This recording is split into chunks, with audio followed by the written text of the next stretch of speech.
Anda masih bersama kami di CNN Indonesia Prime News. Dinas Kesehatan DKI Jakarta berkoordinasi dengan Dinas Pertamanan dan Pemakaman serta para pemuka agama dalam pembuatan SOP tata cara penguburan jenazah COVID-19. Taman Pemakaman Pondok Rangon dan Tegal Alur menjadi tempat pemakaman jenazah COVID-19. Berkoordinasi dengan Dinas Pertamanan Pemakaman bagaimana kegiatan pemulasaran jenazah, termasuk dengan para pemuka agama untuk membuat standar operasinya. Kita tahu bahwa jenazah itu harus diperlakukan secara khusus ya, dan ini sudah kita informasikan ke semua rumah sakit yang di Jakarta, sehingga mereka tahu tata cara prosedurnya. Jadi kalau ada kasus tanda kutip meninggal, bisa menghubungi nomor kontak yang sudah kita bagikan tim dari Dinas Taman dan Pemakaman tadi. Kemudian dari situ akan dilakukan sesuai SOP dan memang perlakuannya kita sediakan peti ya yang disediakan oleh Pemprov DKI Jakarta.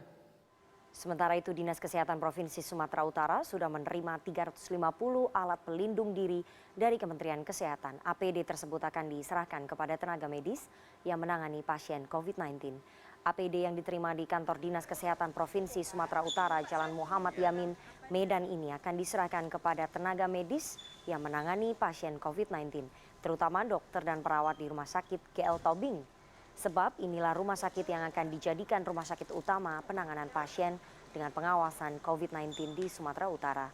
Ada 350 paket berisi APD, masker N95, sarung tangan bersih dan sarung tangan panjang, kacamata, sepatu bot, serta cover sepatu. APD ini disediakan agar petugas medis dapat melaksanakan tugas dengan aman. Paket APD lain juga sedang dikirim ke Sumatera Utara. Satuan Gugus Tugas Penanganan COVID-19 di Sumatera Utara akan menerima APD yang siap digunakan untuk menangani kasus COVID-19 selanjutnya. Beritahukan kepada tenaga medis dan juga pada masyarakat bahwa di Dinas Kesehatan Provinsi sudah tersedia APD yang merupakan bantuan dari Kementerian Kesehatan yang akan dipergunakan untuk tenaga medis yang akan melakukan pemeriksaan dan pengawasan terhadap PDP. Kemudian selanjutnya tentunya kita masih menunggu barang yang sampai APD yang akan dibeli oleh gugus tugas penanganan COVID-19 dan juga yang akan dibeli oleh Bapak Gubernur Sumatera Utara. Ya, jadi yang tersedia ini ada yang 7 item dan juga ada yang 5 item. Tunjukkan. Ya, jadi kalau yang 7 item ini itu terdiri yang pertama dari masker, kemudian juga ada sarung tangan bersih dan sarung tangan panjang, kemudian ada baju, ada kacamata, ada sepatu, dan ada cover sepatu. Ini sudah dapat digunakan oleh tenaga medis. Ada berita duka datang dari Universitas Gadjah Mada, Yogyakarta. Guru Besar Fakultas Kedokteran, Kesehatan Masyarakat, dan Keperawatan meninggal karena positif terpapar virus corona. Inilah kasus pertama korban positif corona yang meninggal di daerah istimewa Yogyakarta. Sementara itu, Ikatan Dokter Indonesia mengkonfirmasi 7 dokter telah meninggal dunia akibat terserang COVID-19.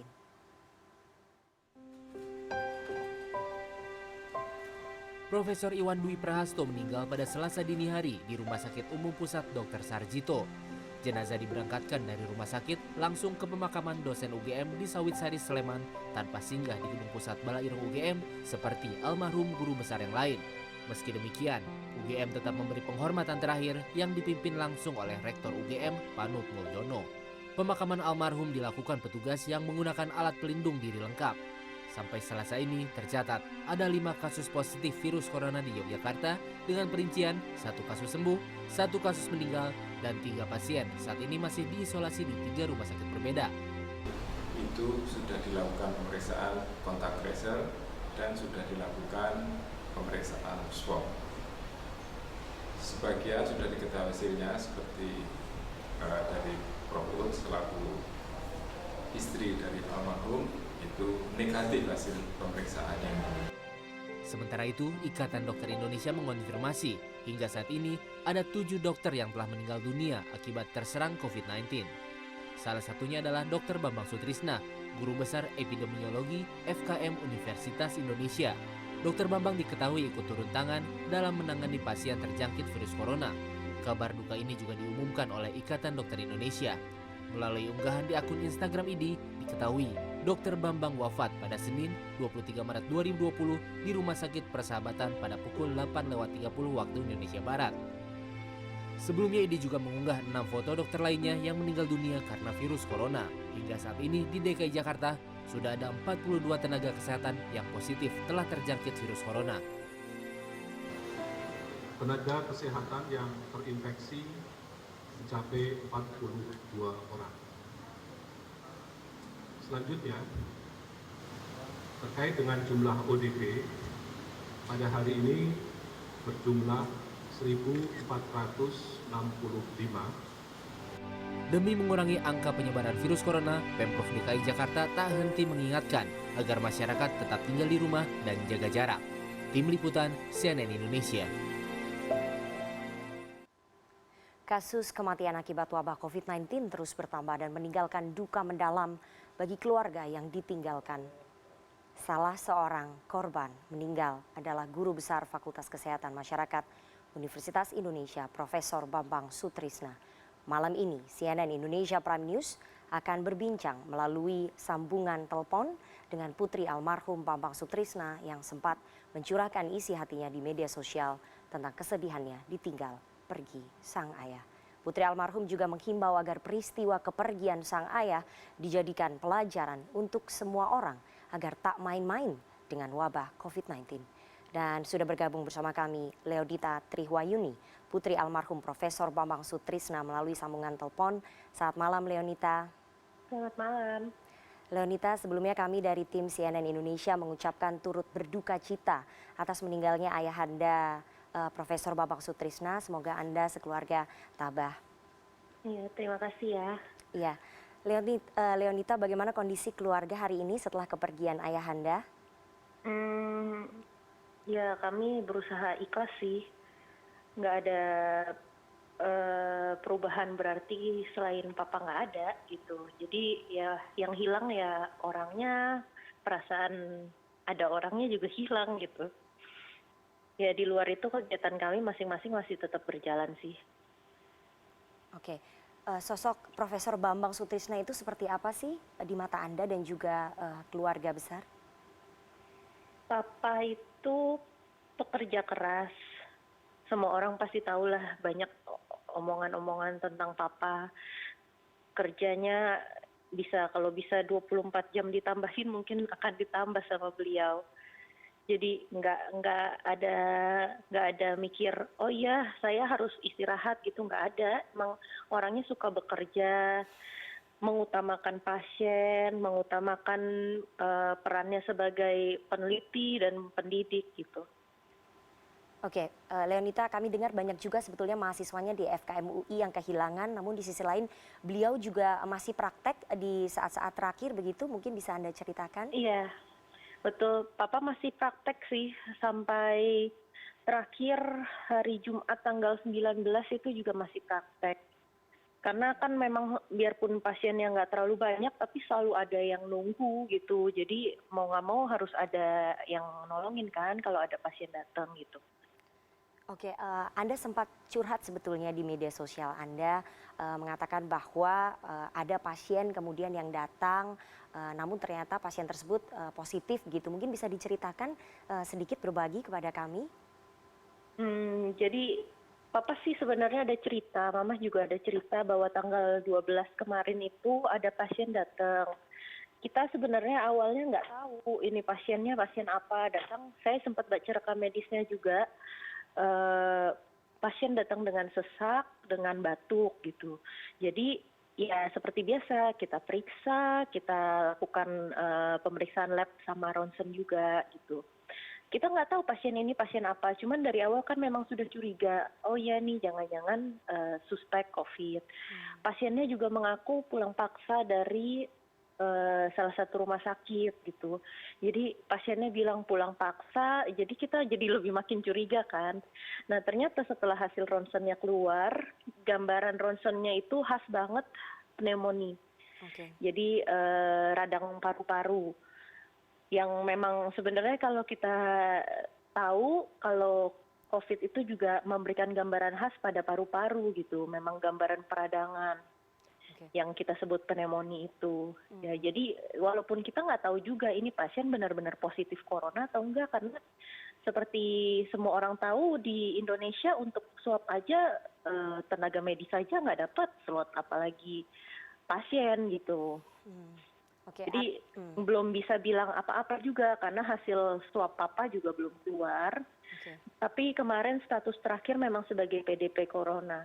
Oke, tapi artinya ayah Anda sebagai seorang tenaga medis, sebagai seorang dokter, meskipun sejak awal mungkin punya firasat dan bisa melihat gejala-gejala pasien tersebut COVID, tidak menolak pasien tersebut begitu ya, Leonita? Enggak, justru mamah kan ya mungkin itu karena abis acara pernikahan saya. Jadi mama tuh sempat bilang udahlah nggak usah di ini kan nggak tahu juga ini pasien dari mana kok tiba-tiba datang gitu.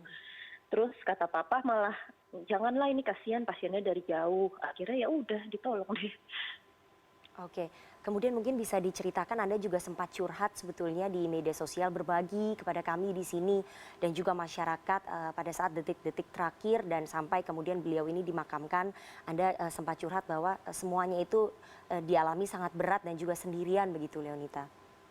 Iya, sejujurnya saya sendiri paham sih, namanya ruang isolasi itu memang benar-benar isolasi yang sesungguhnya. Jadi satu ruangan sendiri, perawat juga tidak mungkin ada standby di situ 24 jam.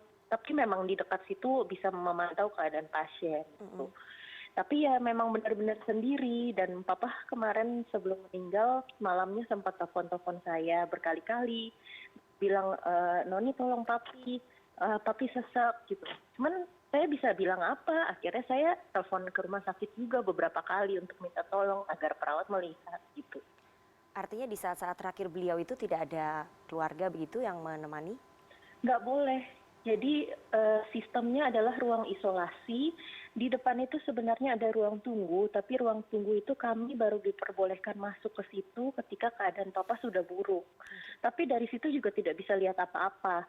Dan saya lihat keluarga pasien lain yang pasiennya masih baik-baik saja, menunggunya di luar, benar-benar di luar bangsal tersebut.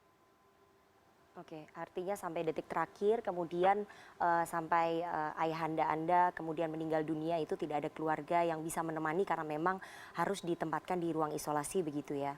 Iya.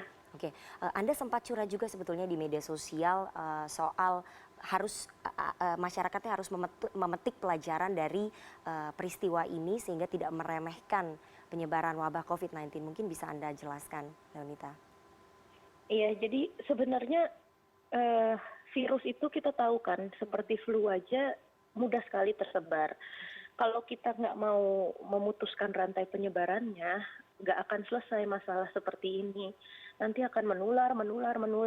Kalau tenaga medis saja, sebenarnya tenaga medis kita tahu dokter di Indonesia ya jumlahnya segitu, tidak akan dalam sekejap bertambah seperti timbulnya virus gitu.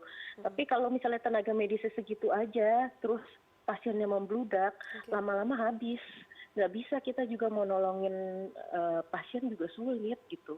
Jadi kalau bisa ya jangan kemana-mana, di rumah jaga kebersihan dan nggak perlulah panic buying sampai beli APD kemana-mana atau beli makanan berlebihan karena itu nanti membahayakan kita tenaga medis di rumah sakit.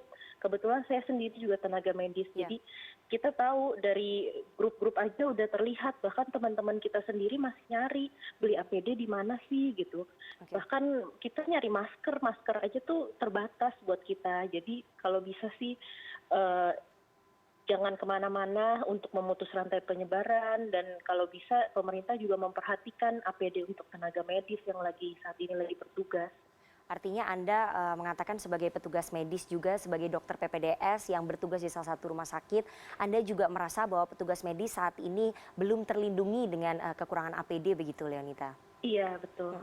Oke, ada pesan khusus mungkin yang ingin Anda sampaikan kepada masyarakat dan juga kepada pemerintah setelah ayahanda Anda meninggal dunia begitu? Ya semoga dengan hal-hal seperti ini kan kejadian buruk dan saya rasa nggak cuma saya aja yang ada di posisi ini. Ada beberapa teman-teman juga berada di posisi seperti saya. Jadi ya cukup dengan di rumah aja sebenarnya udah bikin kita sedikit lebih tenang. Dengan nggak banyak orang berkeliaran, dengan nggak banyak orang berkumpul, itu udah membantu banget untuk memutus rantai penyebaran. Dan balik lagi untuk pemerintah sih saya harap ya penyediaan APD untuk para petugas medis agar lebih diperhatikan. Karena kita jumlahnya juga nggak banyak, tapi pasien juga makin membludak, agak sulit nanti buat kita untuk menangani pasien gitu. Oke, terima kasih sekali Leonita Triwahyuni atas waktunya di tengah duka mau berbagi cerita dengan CNN Indonesia Prime News malam hari ini. Sekali lagi, kami keluarga besar CNN Indonesia mengucapkan turut berduka cita atas meninggalnya ayahanda Anda. Salam hangat untuk keluarga. Iya, terima kasih. Dan rencana pemerintah Kota Depok melakukan rapid test COVID-19 di tingkat puskesmas belum terlaksana. CNN Indonesia Prime News segera kembali sesaat lagi.